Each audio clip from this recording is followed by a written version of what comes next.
Hey, and welcome to our Explainer. Today we are digging into Robin Sharma's The 5 a.m. Club, a book with a really powerful idea at its core, that if you can own your morning, you can absolutely elevate your entire life. But you know, this isn't just about setting your alarm early. It's a whole story of transformation that begins, well, it begins in a place of total and complete desperation. Yeah, our story doesn't start with some big inspirational moment. It starts with despair. I mean, just listen to this. These are the thoughts of a woman who, from the outside, looks like she has everything. But under all that success, there's a crisis brewing, and it's pushing her right to the very edge. This is what sets the stage for a truly radical change. So at the center of this whole thing, we've got two people, and each of them is at their own personal rock bottom. They're really stand-ins for the struggles that a lot of us can feel, right? That burnout, the creative blocks, and that nagging feeling that we're meant for something more. So first up, we have the entrepreneur. Picture this. From her college dorm room, she built a massive technology empire. She became this celebrated titan in her industry. But behind the scenes, she's completely falling apart.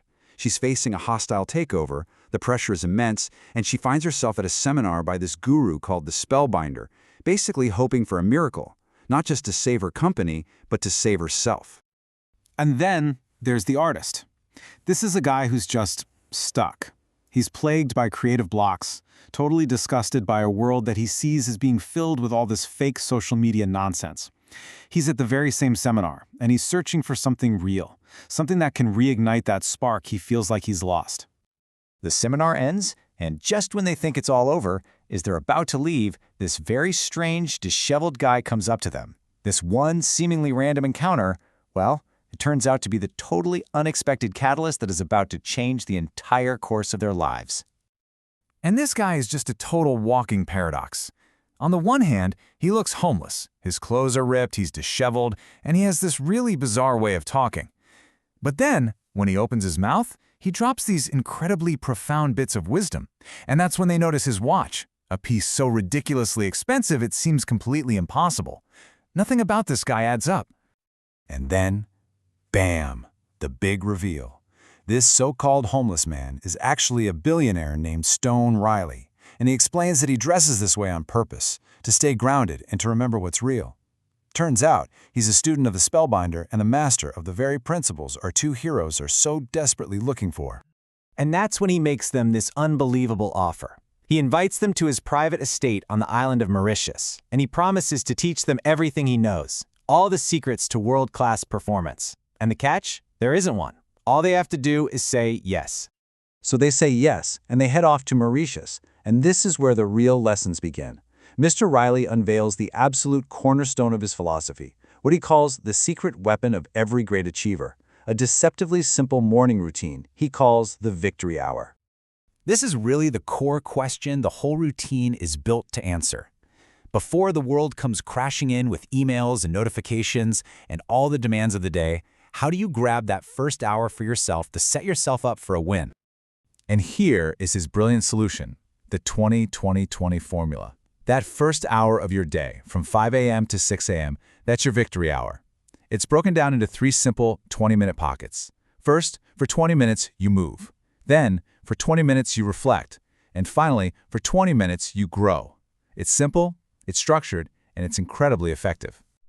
And you know, there's some real science behind why this works so well. That move pocket, it's all about flushing out cortisol. That's the stress hormone, which is at its highest right when you wake up. The reflect pocket quiets all that mental noise with things like journaling or meditation to give you clarity. And grow carves out dedicated time for learning before the day's distractions can take over. But it's not just about the morning. Mr. Riley's teaching goes way deeper than that. He explains that if you want to sustain genius-level performance, it's not about a relentless, non-stop grind. It's all about rhythm, about understanding the natural cycles of peak performance and recovery. And this is such a game changer, right? The big idea here is that elite performance is not sustainable without rest. You have to move between what he calls the high excellence cycle, those periods of intense, super focused work, and the deep refueling cycle, where you intentionally rest, recover, and just have fun. The rest isn't a break from the work, it's a vital part of the work. Okay, so the final piece of their journey really brings everything home. The biggest takeaway is that a legendary life isn't about some huge one-time event. No, it's built in the small moments, day by day, habit by habit. And the framework is more than just that morning routine. He gives them this whole toolkit of tactics, like the 60-10 method, where you work with laser focus for 60 minutes and then take a 10-minute break to recharge, or the tight bubble of total focus, which is a strategy for creating an environment that's completely free of digital and human distractions. It's these small strategies that build a world-class day. As their journey unfolds, the entrepreneur keeps thinking about this one quote her father used to love. It's just a powerful reminder that while striving for greatness is so important, so is appreciating the present moment. The journey itself, that's where life is actually lived, not just the destination. So, after all this, what happens? Well, by putting these ideas into practice, the entrepreneur reclaims her company and her passion for her work, and the artist smashes through his creative blocks. They don't just find professional success, they even find love with each other.